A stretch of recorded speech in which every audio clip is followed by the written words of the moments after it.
بله بینرین هجا د برنامه که دن یا دنگن آخه جاردن ام لهم بریوانه بابت همه ایرو سیدای تیرش آنگو مالنایفه ام ایرو دناو ویجه کردی دا دناو هلبستا کردی دا حتی دناو سترانین کردی دا جی سیدای تیرش چیه و چنینه امی وی به میوان خوره شروع بکن میوان امنی هیجا که شیخ موس حمویه جاردن که شیخ موس تبخیراتی صافی هر بجی هر صاف منو که جمال ما دو برنامه بره لسر سیدای تیرش چه کربو کتسانی جمال کره سیدای تیرش کره سیدای مالا نایفه لی او داخواست کر که آلیه سیدای ادبی هلبستی بیشن جه آلیه سترانه و خواست که ازو ته ام برنامه کل سره چه بکن جبوی جه ما به داخوازاوی آنین جی و وگاوی ام به ابرانه لی بریاویت خوازم بپرسم تو سیدا و کنگه هف ناس کر و کنگه هف دی پیوندی و چوا چه بون راستی است خوازم ویبزم بله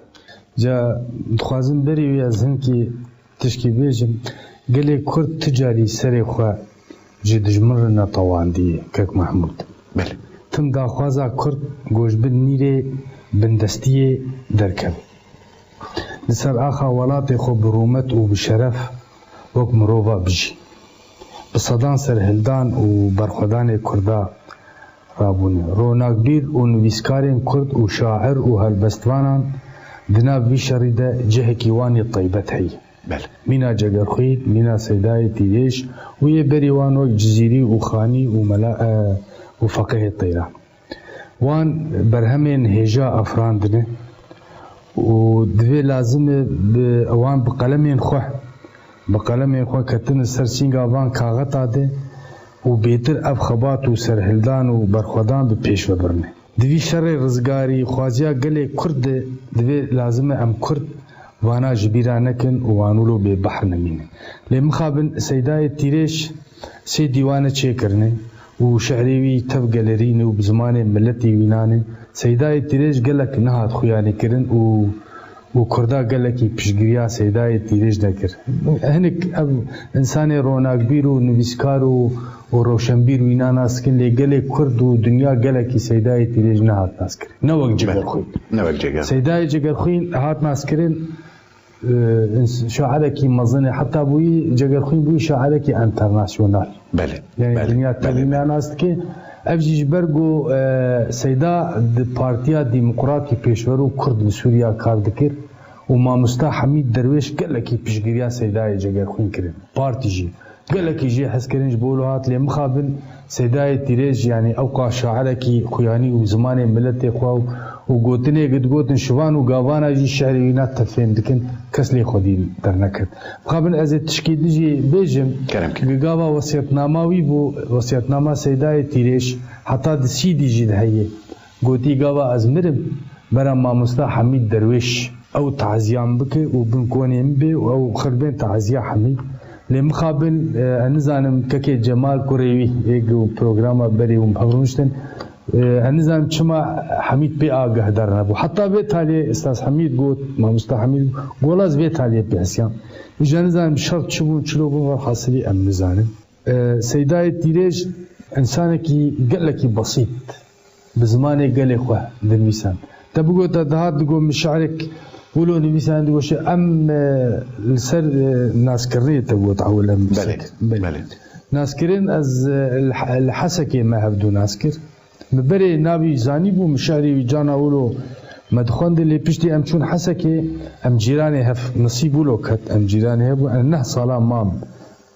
ام حرو الجم هفدو مالي ما جيراني هفدو بون بل دوي هواي ما هفدو ناس كرو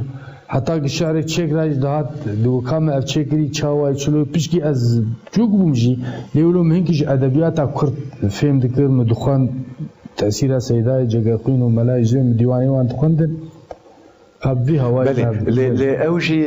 نفس بتشوكايا سيدة أدبم يعني بلكي نتنها جتا جلك أو كسند عمرته ده بلكي تبشوكتر بلكي ماستر بوان شيوريا قوتي كابنر هالبس تام شوية شوانينه بياوي هروها محمد شيخو يعني وكك جمال باستكر أو سعيد جباري وانا جلك جرات عينو استان وان شيبونه ليد هالبستن سيدة ده از بخوة دهنك هالبستي ويدا از باندورا مالا و جهرناجي باندورا سيدة جگر خويند بیم افراسته گلو تجدهم جبر مجي سؤال كريه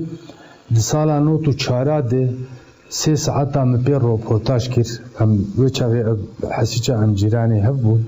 مگو سيدا تو سيداي جگر خوين گو سيداي جگر خوين ما مستاي منو اسختي و حتى انا جي تبلي مريهيجي او ما مستاي منه اسختي سيداي جگر خوين جبر گلك تاثير سيداي جگر خوين لسر هبو شو تاريخ جياناوي ادبجم گلك و گوت پروگرام بريده بله پشتی گل سمتك نام ملاي او ملام برين باشاي علي حس شيء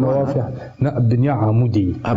بنيا عمودي او عشيره ملان السركانيه وانا او يجبر ملا سي او سي بشي ملان باشاي ملان وميري ملان واغاي ملان اجا اغاي ملان بنيا عمودي ده نوافي حسن اغاي ملاب اجا سيدا درس متكجي مل ابراهيم غولي درساوي قران دي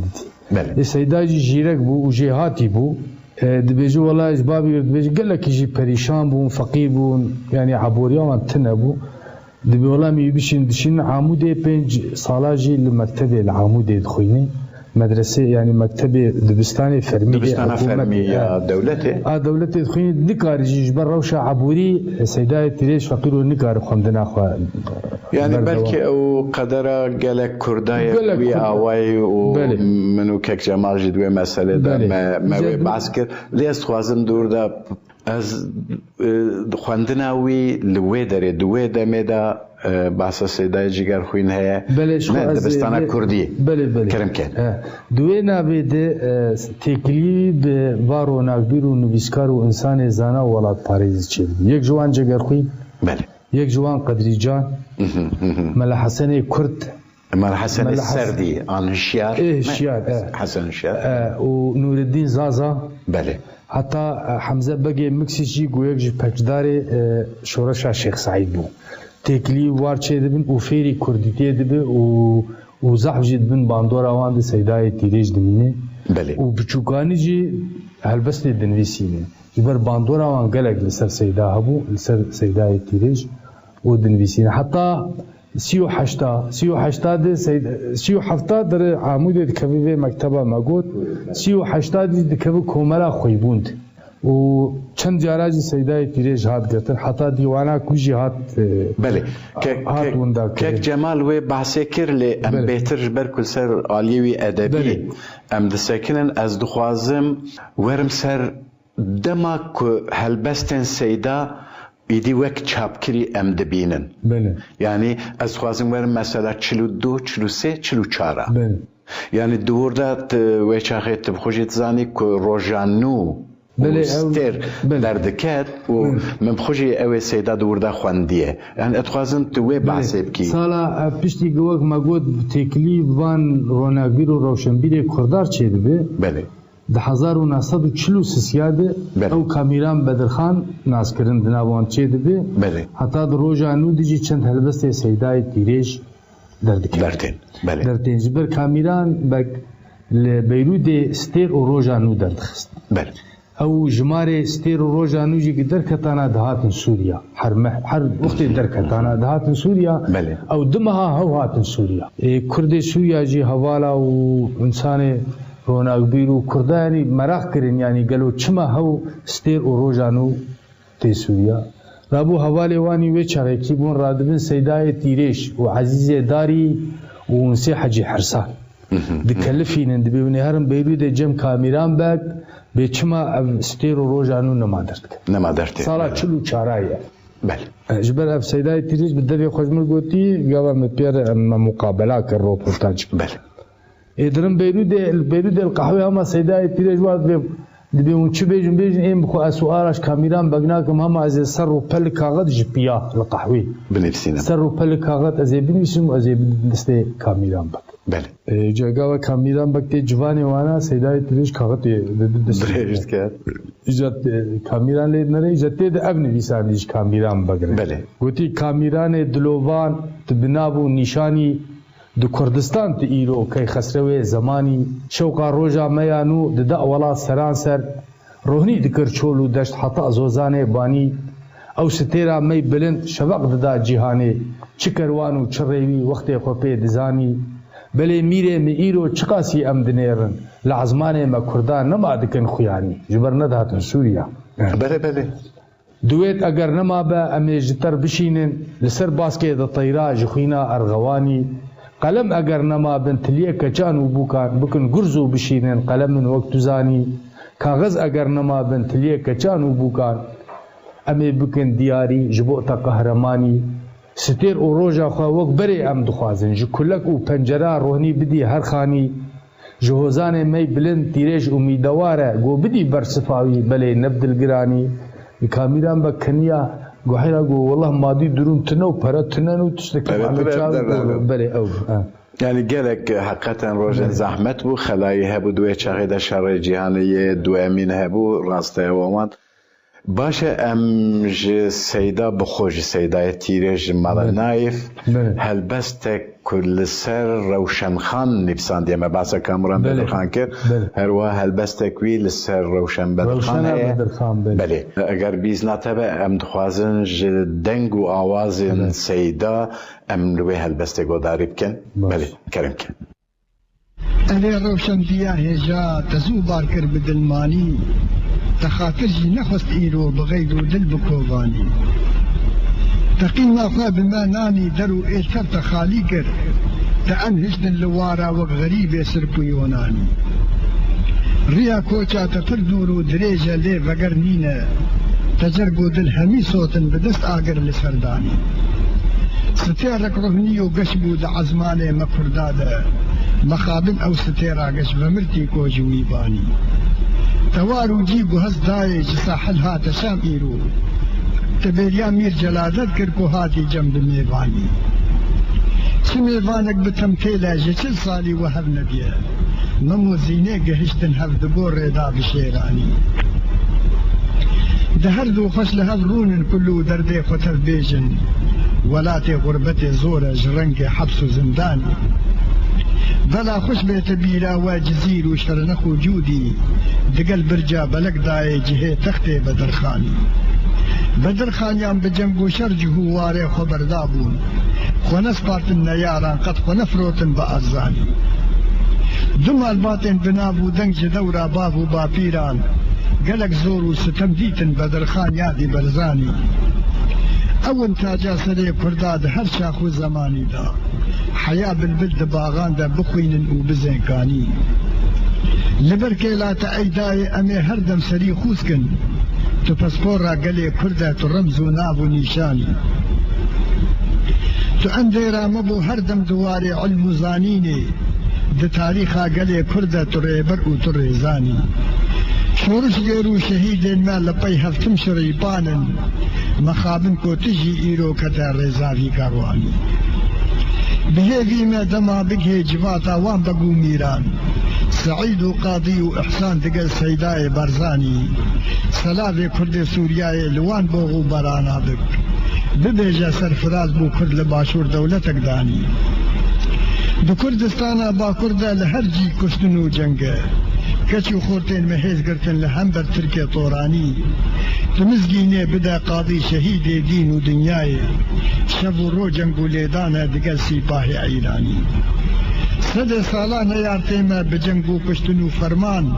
وكي ضحاك بإيشو قرقلو خوينا مدرماني ديا كاوا جمرعاني قلق كاوا اوي بيني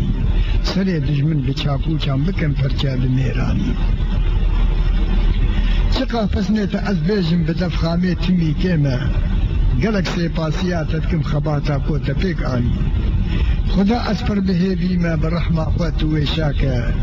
دنيف باغي بهشتي دا بقشتو كيف سيراني وەکی تیرێژ دەبێ هەردەم تتم ڕەوشا ژنا کوردە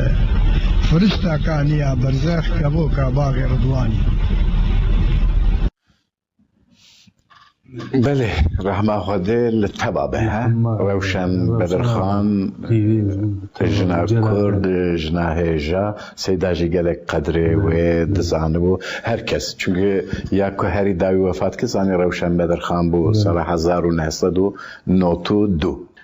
بله که اگر ام بزبرن سر هلبستین سیدای تیرش بهتر اتخوازم اف برنامه ما بهتر عالیوی ادبی به او عالیوی دنینا و بهتر جی ادخوازم هلبستی وی اساس هم هلبستی وی جی تماشابان خورا پیشکش دا بهتر تماشابان بن خودی آگاه داری دربار سیدا دا ما لسر سیدای تیریج لسر خوناوی و برسب سیدای جگرخوین کدابیه که از خوازم توی بحثیب که بود پیداجی یعنی سیدای تیرش چی گوت سیدای جگرخوین چی برسباوی دا اتخوازم ویبزن بله او سیدای تیرش گوتی خونا من و برسفا جگرخوین بله سوال سیدا کردی سیدای جگرخوین گوتی روژک جیه بهاری 21 آداری از جکارا وستیا بو لروج آوا رازابو خونا کورو خلوبات بسر چعبه من دهات دخونه ده من دیبو دنیا یکسر طاریبو گرمی جطاب و عورا دکرتی سر کردستان بله بروسکو آرو پیت ده دربوشا خوا آوید ندی خورتکی بدو بدستپی و قلو شپیال سر تختبند لما گوتارک دخوند باقی گرهات وی بایی او فرقان بوصاي او يعني فرقان بوصاي ما برد شبك دكتان بيجي كردستان اي سيداي جگرخوي معنا خونا من بشي شعب الريمة دمو قاف جتيريج للتسلاف اذا سيداي جرابو سيداي جگرخوي جي برصفا خونا ويدا قو اب خونا تبيتي ازيشتر معنا بكم سيداي دبي برصفا نايفي حسو جبر نابي سيداي تريج وقوتو نابي نايف بو ملا نايف بو ملا حسو بو إذا سيدات بي أي هوالي مني رند چلو باجر چلو قند بو ملتو بو ولاد دبي بكن أم خبار قرق أمرانه وستن ما أبجكيتي خوستن خونا تيا پرگران جبوي لاشي تدرمان چه خونك رأسو خوش دلي من بي مايا قش عوري كورو برطاري ستمكاري دجواري نقولتو معوري ورو طابو او ستمكاري دجواري او تيريجين كسكو صور آلا مبو چو يجور آرو بيتين قومدي كسل ما نبو خدي باي مي خرطو گر جمهابات دس بيكر واقو ياي وي باري عزما جمر كرساي تركو عراق و ايران ترسا مكد دليوان دنيا ببي گرمرون ام بجار كوچو كود دقا تانقو طوب و قش دي جنگي دا هرم پیش خورتي تي قلولاش سيداي تريج هنكي قلو وچا غيسا خورتي تي قلولاش او خو تجار نادي باش واخش خانا بخينن شعبي دجمن درينن او خندنو زانبون نيجيك دكا سرخبون خورتين وقتا پرزانا دبي بيجن نزانا برا دستي هب بگرن دبي ريدا ام بمرن بكيرناي راوستان بيجي كردستان سيداي جگرخوی و جواباوی دا دمك وقتی که سيداي جگرخوی به جواب ده سيداي تيريج هيش خورته بله نفسه ديوانا خورته جوانا بله حتى سيادة ديوانا هاجي البيرودي هاتي طبعا كرين ديوانا كيما اس ديوانا سيا ديوانا كيما اس دابو دا كيما اس دا او بيش قلتناي ما مصطفى حميد دريش بيش قلتناي مثلا البيرودي طبعا البيرودي طبعا ليه تشتكي دني از خصوصيتك وك تشد بيجن وك هفكار عن مشترك اد السيداي تيريش و السيداي جگرخوين دا از دبينم یدنه انزانمش بو یدنه از نکارم تشتکی بیجم لجبر کو سیدای تیرج از باش دزانم سیدای جگرخوین باش دزانم ده هلبستمان دناندا مثلا پرنای بیرامن لی وقتی کو ام لسیدای جگرخوین دنیرن سیدای جگرخوین تزانی مامۆستا کیویژی جەلادەت بەدرخانێ ئیجا سەیدای جەگەرخوین لەسەر جەلادەت بەدرخان هەلبەستێک نویسان لێ دبردا مەبەستا من نە هەلبەستا سەیدای جەگەرخوینە چونکی بابەتا مە سەیدای تیرێژێ سەیدای تیرێژی هەروەها هەلبەست لەسەر جەلادەت بەگ نویساندێنەوەسا بەرێ ئەتخوازم وی بێژیان دەربارەی وێ هەلبەستێدا چەوا بوو چ نویسان حتا بکاربی هەلبەستێ ئەگەر ئەو بە ئیمکان هەبە بله دبیجه بله سر جلادت بگنوی سندی گویی 40 سالی میر جلادت پشتی که جلادت میری 40 سالی نو سیدا سر نویسان پشتی که سر روشن بدرخان روشن پیله که جلادت بو بله لبانیاس الساحل رحمت کرد یعنی شام و شام بله اجابه چه سیدا انا گویی سر روشن بدرخان بله سر جلادت جی گوتی اوه 40 سال دخو ده میر جلادت نبس ایدی حیا ویگا تو رازی چقا امبان دکن پیجنا تنای امی چپکن نها و ارو نگازی دو کردستان ده ایرو ای بگی من لسر ملت جبالات رشاندن بفروکان جکی ماوین دغازی مسلمان متکجن ویگا کتوبر گو فرمانا سره کرده ای ایرو کسی وکوار نکر زورو ستم قط لدنیای نفاشیست و ننازی جگورینه بدرکب ای بگی من تو راه جخامه کچو خورتا بدا خوندن تو ایرو جدس پیکا الیف بای بنازی جبر ملت تیه زانبون و خوندن جو اکانیه وخون آوا جیانه دبندار ریزمان وکسی بویهی دوار فلسفه سعد شیرازی دماغو امج تاریخی بپرسن د زمان ده تو ماموستای کرده تو پاقش که زمانه بابو کالا جناب درخه تو پیوین ترک و تازی کسی وقتا دو کردستان ده ایرو صد سال و زمانه پیدنابن جباجار مهابات تا با آمد جبرزان تا خلات و جای مازی بوی خاما خویا سربست و آزا تو بنویسه دو کووارا هواری تو بدزانیم کلو درده مئیرو بکرمانجی بسورانی بزازی تو روناهی بدرخه ای بگی من ولات پیگوه بدا بر شوق و طاوی لگردون بنی رأی ری بری من جروج آوا حطانی روج هلاتی گلی بندست همی رابون سرخواه دخوازن پیش رچونو سرفی رازی جدس پیکا جهان تابعی رو حتا گو خامه او شورتب نبن یک تو ملت ناگه واره جیانی جبرگو تفگرا دم و دخوازی اگر نبزور به حق نای ستاندن حقی دسته نحقیت زار زاره حقی قلسا تمی وندای میرم گو شاهد بن هزار مفتی و قاضی لگود ماسیه دریا بنیرن بگوشت ماسیه قلس اود بن حود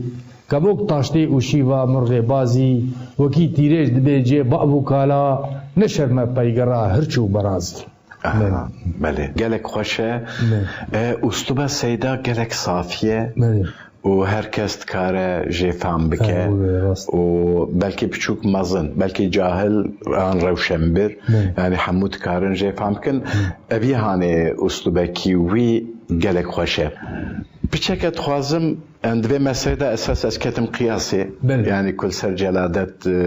سیده جگرخوی نفسان بو سیده تیریجی نفسان بو لیدی 40 سالی آویده یعنی 1991 چونکه وفات جلادت بک 1951 40 سال که 1991 او نفسان دیه دوی سالی ده سالک جد پیویده که روشن خان وفات که روشن پیده که خوازم تشتکی دنیم وەک نویسکی وقتی که ئەم لێ نێرن دیرۆکا کورد وقتی که ئەم نێرن سەیدای جەگەرخوین شەرەفنامە نه شەرەفخانێ بەدلیسی نه کریە مانزوم نه ئەس نەغەڵەتم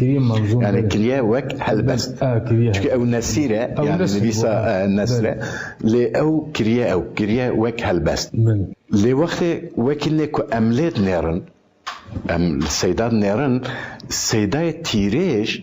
ایجا آنیه هاتیه سیامندو خجه کریه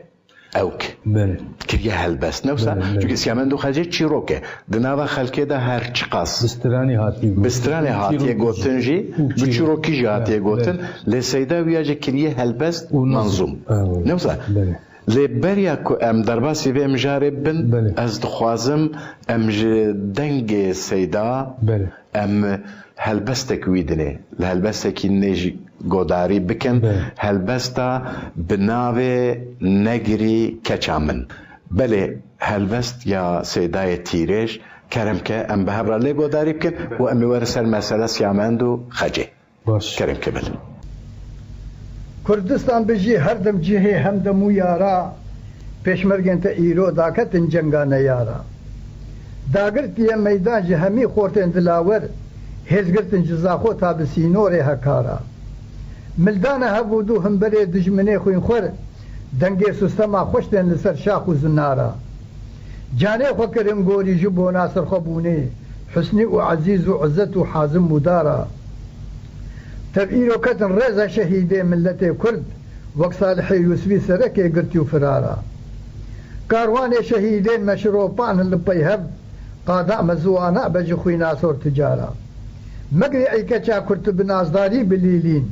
دنگي خو ايزيز برده دقلباي سبارة خملا زرميتاني تو بسر بجنه دبرده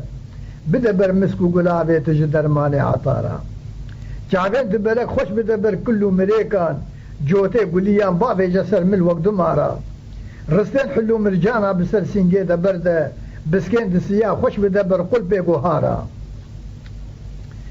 دجله باكا كردا خملو خيزا خو قريده ايروج كليلكو فل زيتون وهنارا قلتيجكو نرقص سوسن وريحان وبنتب صور قل خو بشكيفن جناب بنجن دخارا دابل بلو شالور اوليك هاوي بخوينن شير بكذا تشوكا لسر داري جنارا سرقشت ببن آبي جمال روبا روكاني قلشن بك عفرين لي ببيداني بوهارا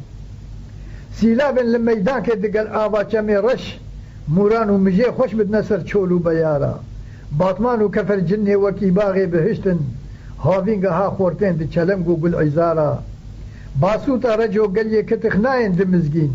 باغور رزو بستاني سمرقند وبخارا عيدار ومتينا كلها هوري وسمعان تبعابو چيمنگاهن لهبراز وكنارا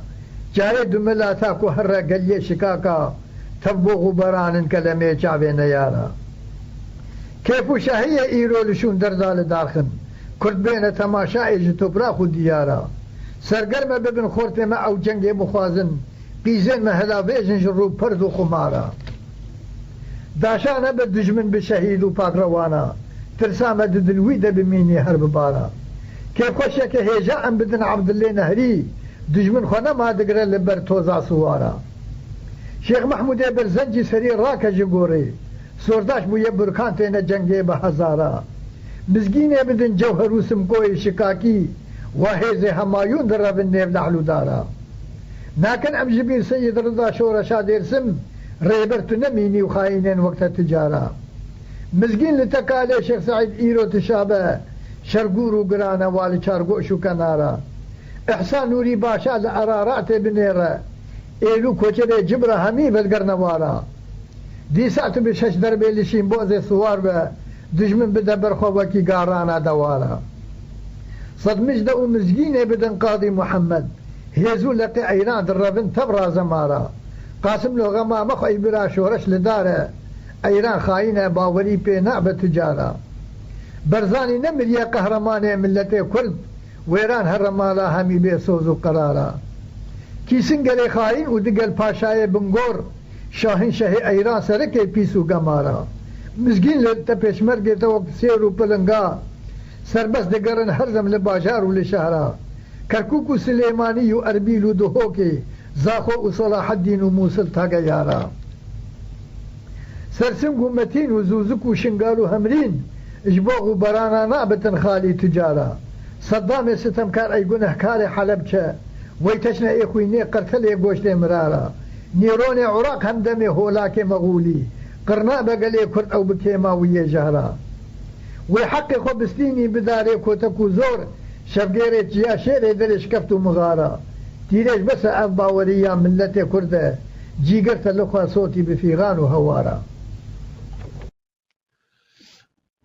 بله اگر اموارا سر پرسابریا که سیدا به هلبستهانه گوت یعنی سر مسئله سیامن دو خجه کرم که تشم بیجی بله او تدی وقت تجی گوت سیدا جگفن شرفنامه شرفخانه بدلیسی نصر بو بله و 500 سال چی بوی سیدا کری وزن و قافیه سیدا تریجی سیامه دو خجه مجدوه دنگ بیجا و هگر بچیروکی هاتی گوتن ویجی او کری وزن و قافیه جبر سیامت سلیبا با اول پیش کی بحثا سلیبات که مگو سیدا تشکورو دولو وصف سلیبا دیتی بو فرقی نیه جانا امدهار تدی تو اما سیدا سلیبا دیتی بو مگو سیدا تشکوزانو گو والله متخود دیتی گو همال گور خونا خو من ویسانی اجاد گو سلیبا جه دورا کبن دهیه نهاجی لسر چاخو دورا خویه بدحلو باغا بچمو بآب جسینگا چیه درد بن چند شلاف تمیله بهاره کلیل کو گیا لجيري ويدشتا لجوري تشيا بوهشتك خدايا الخاكي زمين بري او بنابه ميا فارقي ندور جهابين جهي برفريت بنابو بدك بويا بوكا وليت جبريا 1000 سال ميا فارقين دبو دولتك سر بخوا نازنين دماكو بويا دولت بسر خفدهات دبو بنگهو پاي تختي ولات سرك بازي دوستيك دبو پیشوا جبا جاري آمد حتى نينوا جخابورو دجلا حطاب فرات کتی دسته کردا گلی روشلات صدو سالکی کردمان خندکار لسر دسته سلچوقیان هات خوار ایزاد سیداد به دیروکا ما پر دریجه جهر دو جیا لیبیگا بحثا مل سر سیویا و بحثا سیامت بکی ایزاد به دشهر سلیبا دا سیوی کبو دبن دسته آپ و آموجنه دبو پریشانو پیخواز گری سر بکن دا آخر دا رادزا هرتم او ربن تجار تیند بو او جنانه تسی خدعنه نجارو سره تو کسی جناب صبار را دکر او جخو دکر هر دو دستا اوی نانو دو بریوی داجوت گوگریه قده جا پیرا تاشته ببی سرسدی بچوکان دادو بکبرو کچان جترسا خداوی تا خور تو کچان سیامت جبروا خدا هیلکه گو خنجر کزیوی دکر کهلکی دکر برخو چیپک چیپا دده بری دا خرابیه برؤجو شوی دبو پهلوانک دبو جنگوان جباجر اوی قد کرن آشیبان لور یک برین کر لور گوح بری کروگا او چیلک دمان بیتری فرابینو شیف تندله کوویا شکفت خوگها اوی پلنگه چیا دو درجی یعنی بله دشکو امریکارن ترسیارن دو خجیت زانی اواوی درجه تبجی نویساندی بقافی و تبجی زانی بقافیه بله يعني او امكانات يقولوا هابونا تشيروك وستران بوك النظم والشعر بله جبر سيداي تيريش كاكي محمود دقو ايم از في هاوي قالك جاراج ما دقو ايم از في هاوي الشعريه دنر بله النظم آواز قافيه ونافروك قواب حر شعر دقين هبدو بالشعر راسته يعني حق سيدا هي سيدا قالك اوه يعني ام دبين يعني تثبيتك يعني اصابتك قالك راسته ام ياد بيجم ليه استشتكي بيجم سيدا قالك جيانه ديتو اما باس سليبا مثلا سليبا ما اذا نتنها او تلنري جاركي المهاباده تلنري جاركي لآمديان دياربكر جاركي لنري مثلا خاربيتي تدبيني مثلا لديرسمه نه جاركي تلنري الخانقين جارك العفرينه يعني سيدا بوي اواي دغاره لتبي بي اواي يعني عجبا جوتنا ام بيج سيدا وانا د خيال خدا يعني تصور دكه و ابان هالبستهاني مثلا تشيدكه چيه يعني حكمتها بمساله چيه تدبيجي يعني قال لك شعري قال لك جاراد برسي او ديغور هي جم قرسي ديغور مديتي بله سرچمه آراسه چمه ما بين ارمنستان و كردستان دور د ناوي ديغور شاش داني مو سيدا ته دور د ايغو خدي وروج مر هاتو گوتن ولو ده يعني بيجتي برسي تبلك وتصويري ويجي قش دقيق قش دجي خدي يعني عين تدقو قيجوي ولاتي مزوي بچوكانيا خو تشي او الهامك ويقولوا هبو جبر قبل جي برسيغو ما چما سيداي ملاعي مادي نان بيسي ngo خودي سيدا امزانم go يجوا كي ملاعي مادي او روبورتاج سيداي غردلي يعني سيداي غردلي قلت شما نویسینی گو ایم گو انسان شاعر خیالی گور خیال خود نویسینی قوم از رو که سر سبی رابوم البر شباکی بوم قوم دی کچکا کلو پورزر و چافشین و خوشک و بدو و دبر شباکا مرد بر پنجارا مرد درباس بو قو ازمام عجیب مایلی قوم قو اف کچکا خوشک و چافشین و پورزر و بوز و خوشک و قور و بدو قولو جهبکتی و بی پرگال و الخوان مقاطعی قوم والله قوم الدلي خد قوم والله قيزي انا ابي نخوشك جي حمراء وبودرة خد دل وخوشك دكنو وخبويا مويا دكنا يا قو ازمام هي قو بو كذرك كدلي مده قوم خدي ازي چند قوتنا ازي باوي جن ذي كشكا خروجها كابي تشيكابي تشي مساعده بس كرمك اجاد بي جبر باجي خبد عالي قروكا قد جيرانا بمن خينا تبر طاري تناخم شعر وديوارا كجيب السيدة مرقري دبي أزم ترحى سري لما كليل كابر ددي جما دلوبا هنگو خرما لسر ددي دهوزانا سيدة دبي قبر گجي اني پرچه چپل خواري لپي هرچه جرنگي پير حبو كاچه لدو ريوي و کروانا كجيب ودگري دبي سپي بوزم گلي صورم ببسكو خمريو پورم غزالا جوديو طورم غزالا جوديو طورم ستئرم از العزمانا سيدات بي گنيكي دب بقرقيتي تمي بهنا نخوجيتي حكيمي وانو خاربيتي رحت ناكم بدرمانا كتش جدي دبي ازم ناكا قني قويزا ازم روني ددي هيزا ازم رندا كتشو قيزا ستئرم از العزمانا سيدات دي ساجر دبي چتشتي بدو چابن تمي سستو خلو خابن بشوتكو شلو آبن نوق رنگيتو انسانا كج دبي اچافشينم دران زيرم نسيدا خورتي بيكيرم كبو كالاتو زنيرم كوا غوزل لزنارا سيدات بي دران بفشي دبي بيري تبي خملي تبي خيري كزيب رشكي بقليري نخردي برجو ايوانا كتبي تجار چاوي خوكل نادم تخم لا أزقري نادم بسر بجنا خبر نادم جبوي جعبي شورة جوارة إذا سيدات ورد دبي بحسرات يا دلي كردا تتبرع مخمو دردا أمن بيك أسل روح عردا جخير خوازو دلووار أبجي زعب دريجة نتبي بله اللي قالك خوشة نفسها سيدات شقاب سردات شاء أو خد باريزة بله دور دا خد باريزة باشا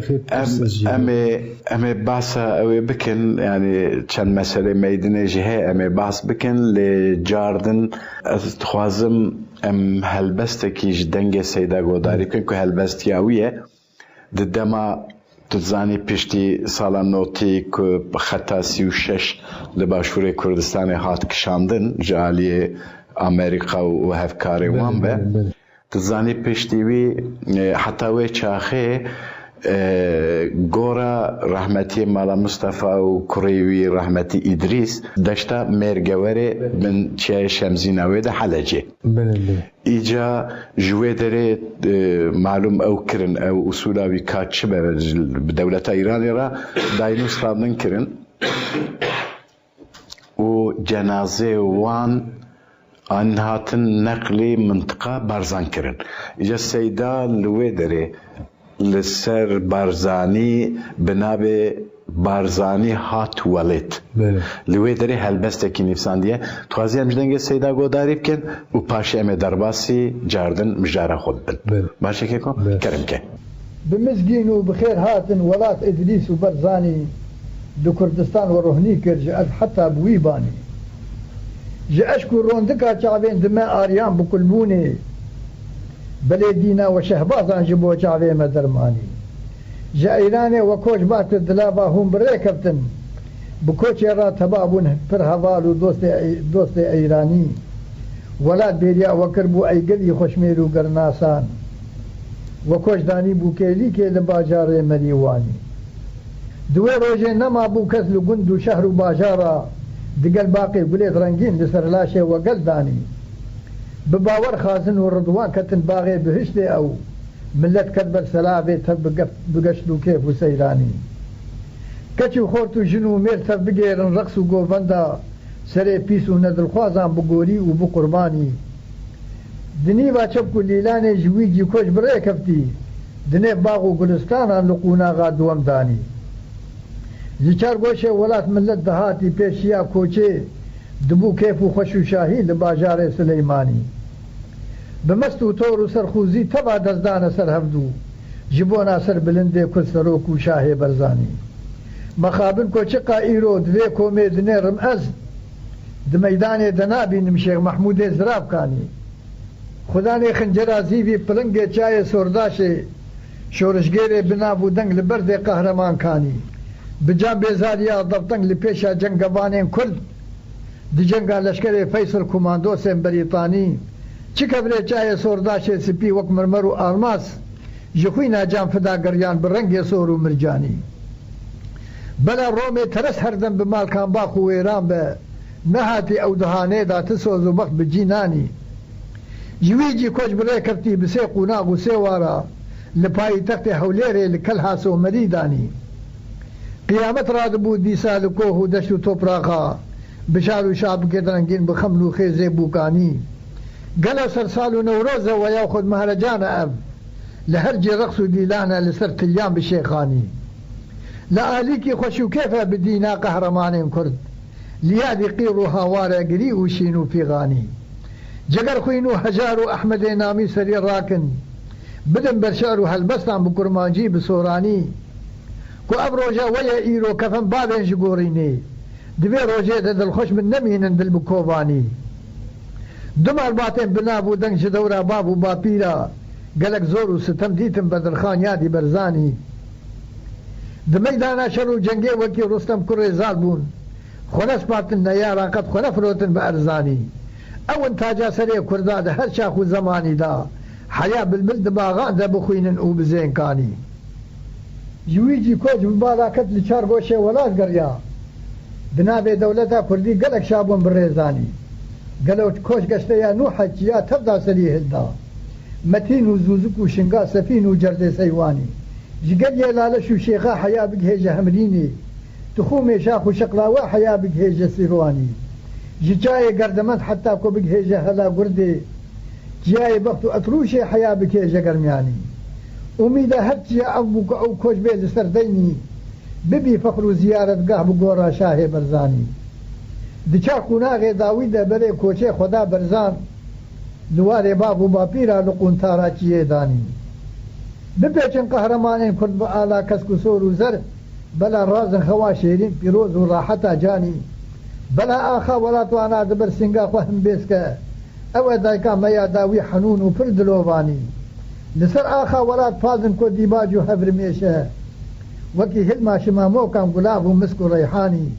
çi qasî ku bibêjim ez bi dev xamê timî kêm e em ê bispêrin tarîxê bela bêje bi wijdanî nemiriye saxa berzanî di nêv cerb û dilê Kurda hezar rehmet ji dev tîrêj li ser beşpakî Yezdanî Belê keko zimanekî vekirî zimanekî xweş û heqê wî jî heye yani her em behsa li derketina mezinên Kurd helbestvanên Kurd ne dîroksanên Kurd rewşenbîrê Kurd heta ji serî heta bin yani ji biçûk heta mezin em wê behsê dikin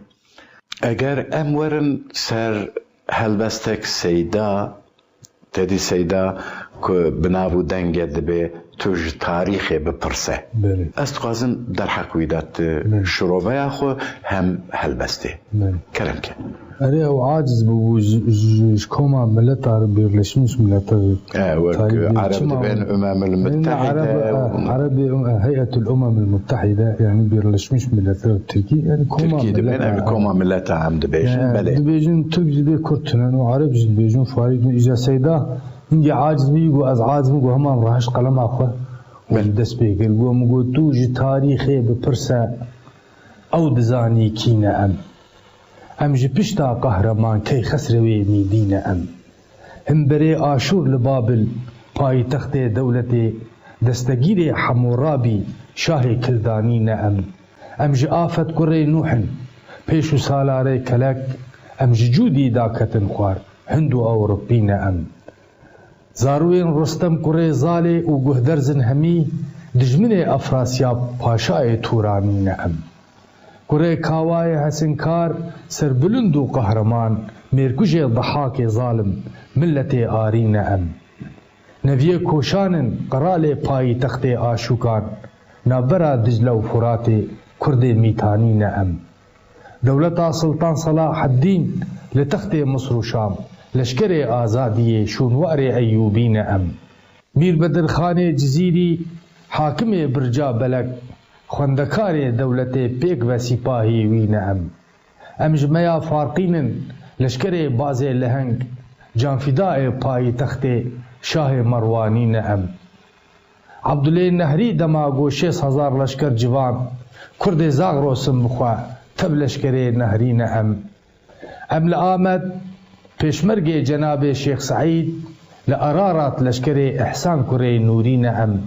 لە شکاک لەشکرێ سمکۆ کوڕێ جەوهەر بەگن لێرسۆر داشێپەیێ مەحمودێ بەرزەنجینە ئەم لەشکرێ سەید ڕزا ئەم بوون لە جایێ دێرسمێ قەهرەمانێ شێر عەلی تەفجع فیدایێ وینە ئەم ژێ ببی دەستێ ڕزا خان ئەو شاهنشاهێ عەجەم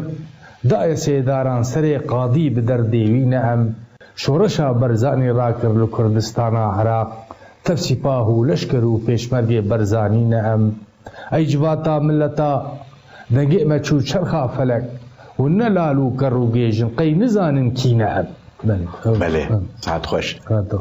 دەمەک سەیدا وەکەکو ئەم لێ نێرن دیرۆکێژی باشسانێ مەسەلا جانەمە باسە ئەوێت کە مدگۆ مەروانی دگوتە مەروانی عەرەبن مدگۆ مەروانی کورد ئەس باسە دەولەتە دۆستکێ لە مەیەفارکین هاتیە دانین وەختێک کو من وێ دگۆ دگوتن تەمام یانێ ئەم دزانن ئیجا باسەکیجا دەولەتیتکی ئیجا سەیدا وسە خویایە کو هەموویە خواندیە و گەلێک تشێنش خو شۆڕێشە 100 ساڵێن داویش خو هەمووە دزانە بوو بەلکی یەکەیەک ئەو کەسێن کوتەبلی وان تەڤگەڕ و یان بزاوێن کوردی بوون گەلێک جواناشی ناسیە یانی ژنووری دەرسمی بگرە و نظام دکتۆر ئەحمەد نافیز و یێدنە ماڵە بەدرخانی و ماڵە جەمیل پاشا و حەمزا بەگەمێکی حاجۆ نظام چێ حاجۆ بەر نەکەت من ناف تەڤگەڕێ لێ پشتی بەلێ پشتی بیستونەها لێ تشتێکی دونێت سەیدادا دەبینم تایبەتمەندیەکی سەیدا نەتەنها سەیدا هەروەها ئەڤ هەلبەستوانن مەی کلاسیکیە کورتوەک سەیدای جگەرخوێنوانە تلێ نێڕێ هەردەم بەحسە یەکیتیەتکە و تزانین ناوە کورداداژی گەلێک جارە شەڕ و پەفچوون و مناقەشە و تشتێ نەخۆش پەیدا بوونە لێ سەیدا هەلبەستێک لەسەر مەسەلا یەکیتیێژ بۆ ئەمبێژن جەنابێ کێک مەسعود بارزانی و مام جەلالژی نیپساندبوو ڕاستە؟ کەرەمکە ئەو سەر یەکیتیە نەسەروان تەنێ یعنی بشکلکی عام یعنی عمومی دەبێ دەستا بدن هەبوو دوو بەسە ئێدی ببن یەک گۆک هاتیە بەرکاشۆ دەبێ گۆ ئەم ببنە شەک بچۆگانێ بەرخەدان لێ خنمەرنێ توی ئەفشێ دەم گۆهەرە نەئەیز و دەرەنگە چەرخا فەلەک تەف ببیر و باوەری ji dil werna xebatê bera dijmin me îroj ber hev nexe yekayek dema millet bi yek bî wek lehiya giran e ti tiş li ber xwe nagirî tev pêl û girgirînek ji kerwanê moxtê nebin bêpar û pişt سەیدا گۆ دەبێژی تەب ئاغا و گرگڕینەک دبردە نزانم ئەو وێدە ئەو طەبعا وێدە دبردە قەنج دەما ملەت بیەک بی وەک لە هەیە گرانە تتش لەبەر خۆ ناگری تەف پێل و گرگڕینەک تیرێ چق و تەقوتە بارێ ملەت گرانە هاش خۆکتە دبن بە نەبی دین و بەلا خۆجێوەک کا سەیدایە جەگەرخوی خودیە داهۆڵا مەزن گەردەن لوی زواب و فەقیر و ئێتە دەربەت کانین هەژار و بێ کەس کا خانی و جزیری کانی فەقەهەیە تەیرا سیا پۆشێ چعبەلەک ئەف تۆرەڤانێن مەزن بە حەسرەت چوونە گۆرێ وڵات خوینێ دخوازی نایە بلاو و دیلەک ئەف شاراوی دیوانێ دخۆشک تەبع نەبوویە دوورد ئەو خەتک کێم هەیە ئەمیزم لەسەر یەکیتێ زانم ئەو دەما لە باشوور جانا ئەو گاوان باشوور ئەو وەختا گیژوارە پەیامکشاند بوو بەلکی ئەو دەمەجا وەختا جەبها کوردستانی جەلال مەسعود بەلکی تەگۆیەکیت هەبلێ ئەو پەیام و جوار شاندبوو وەک ڕیسالەی عەرەب دبێژنە گوتی بڕێکە ئەی پیاما کۆم بخوینە دڵنویسی ببەر بانگا سبێرە پڕ بکێف و شادەمانی لەسەر باسکێکە بۆکا پەرەحشین و ڕەنگ سەماوی ji min bigihêje gora Mustafayê Berezanî tu ramûsa ji dêla min dukê lê ber serûpa tu mizgînê bidê Kurd serfîraz bûn wek tu zanî لباشوری ولات ملت گیها ارمانج و دوزه ستم بار کرد دیمقراطی کتا دورا جهانی گل خیرخواج مربون همدم و پشتمیر و دستک د تاریخ دهیمه دولت کردی مدانی دزانم گو امیدا تا دگردونه دا ابو دراکب ای سروکه من بکیف نبدل گرانی لسر گوره لباکب ای تو پیغاما مدیسا دو وقته دا تبگه کومو جبها کردستانی سلاب من ببارا بکلوه کومو جواته ببه صد آفرم درد دل کرد و بجیانی گلک سپاس وواره دولتا میدیا وشین کرد جبر یا 3000 سال پای تخت آبتیکانی هلاکی خسروی میدی خدای تاج و ایوان سریع راکه جگوره خوش بنه روی زمانی اوه نویتا وکی شعر و پلنگا ولاته تکرن رزگار جبن دسته بیانی لباجارو ولاتا برا بین ججنا سرخبونی بلا او قنج بزانن کرد نبینابو نشانی خودی تاج و سرابو لی فلک چعبه برجه خودی تاریخ و توره او نبیزارو زمانی گلونای تبیر دولتا مروان و بوطان کریم خان بتاج و شاه اردلانی بلا خوش به تبیر دولتا کوشان و میتان جبریا 4000 سال پای تخت آشوکانی فلک دور قریج لستی لسر مافه مکردا دمو دورو زمان ایرو براستی دام خویانی زمان دوسته ایرو ورن کارو خباته تجاری افشه مدن پیسا بس جارو نزانی بلا تلیا نیار ایدی دنامد او نلیزی جکوک بیجه کرن بشور قهرمانی سلاب من لسر جان شهید و پاک روانا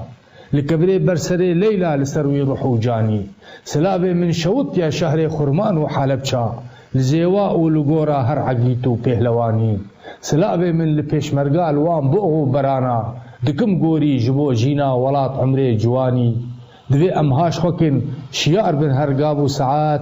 بس ایدی حیا بر ای تیریجه توروانی نفسنا سعادت سیدا خوش او هر مسئله راست دام از راندنا جبهه کردستانش خو اساس ما بس من او بو رادت غلط گشتی او شي عزيز دورد كان طبع بويد ديواني او يا بله لهر خوش از باشسان مو دام از راندنا جبهه کردستانی باور که پارتی هبون لباشور حمود ناو جبهه دا او سیدا جوار دمشق جوان را وقت پیام او شاندو گلک او گلک تشتك خوش باشه لي تشتكيدن تخوازم بوكا سر بخير نخير از يعني دناف هلبس تيوي دا وقتك ام الهلبس سيداد نيرن ام دبيجن هنرين ادبي يعني هنرين وجعي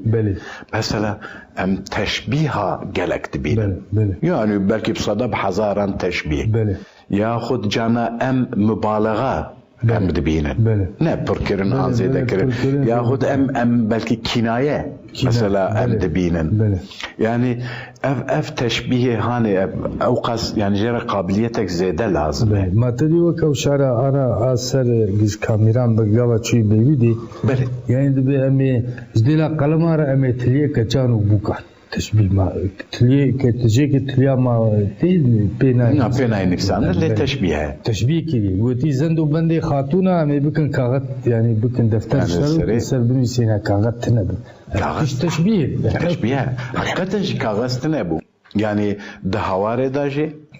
دروناهی داشی دروژانو داشی وقتی که ابانا درد کردن حقیقتا کاغذ نبود که بنویسی یعنی پریجارا دویت اگر نمابی دویت تری حبر مرکب دویت اگر نمابی امیشتر بشین لسر باسکت طیره دكا إذا باسكت طيرة وجدت مركب حبري دينسار وسوريا بشين اللبناني يعني ولو بحسرتها قالك شو كي بريت زاني أو ببريت طيرة أو نفس عندنا بحبريت خستنو أو أنا تشبيه ده وصف ده براستي سيداي تيريش قالك شيء أو آسيامت ماجود تدي مخالف دور دقا بادر حانك خوبخاني قرقيت عندك سيامت تدي سيامت يدابع عندك كوسازكي دبي مغازي خوناني بي شبكي خوجي خضر هاتي خو يجا بادر در الخانيه قرقيت نادر دبي چخاني كي خوش من بسيداي تريش چ وصف داي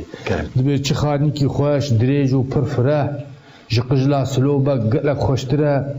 خطاطي فلك بيكشان دي قلم دمزگين دناين بوهشتا إيرام جبر جا لباب القياس قرطية كلا دمدمي خان جبر وچية نزانم چ بێژم چ پەسنی بدم وەکی شەهنەشینا پاشای عەجەب ئیجا دەبێ دوی خانید ئەو خانی و وەصفی دێ دەبێ سەرێ خۆ مندانی ژ وەستا گەڕێ وەصف بالا خۆ بت وەصف جانێ سەرێ خۆ مندانی ژ وەستا گەڕێ دخەو دەقیزەک من ددی وەک جری تلی دەست جموو من ئونەین و سەدەف بەژن ئۆرتەیە تەن سپی ڕەنگێ بەرف چلاکیە پۆز وەک بلورا شوان ئاور چعبژی تیرن و ئەبر و کەوان ئەنی فەنەرە دێمجی سێبێن خەلات شەکەر لێبژکانیا دەر ئاوا حەیات دران وەک برنجە و دەف خونجە گول کوهێ هەولێ ڕوجودینە هەردوو مل و سینگ دەشتە تێدە بوهشتا ئیرەب دقك ليه تدبيقي كبري بيت حرم بيت حرم يعني حجر الأسود بلي يجدبي وقردن جامع مويشتي خويا بدن باغي برزانة برنوغيا جي پسني وي 300 زمان لال دبي جوينا وي 900 جوان قال دبي هبجي تخود كتشكديت يعني بلي باشه كيك شيخ موس مهاتن داوية برنامه خواه اویا درد اوینه او کسی تلویزیون کارم بجنه یک کار تلویزیون اتکن دایمت به دمام کرد نظام چه از قطویه نبجن دمام کرد لی اب محاطن داویه برنامه خونه کرده باشه مخابن يعني ام بساعتان بحث سيدا بكن هرالده ام بكاربن بحث بكن چكو خدمتاوي گلك انسانك ادبي انسانك ويجي و گلك فايداوي گيشتي ملت او روشنبر او خونده مخابن يعني سيدا چونه 22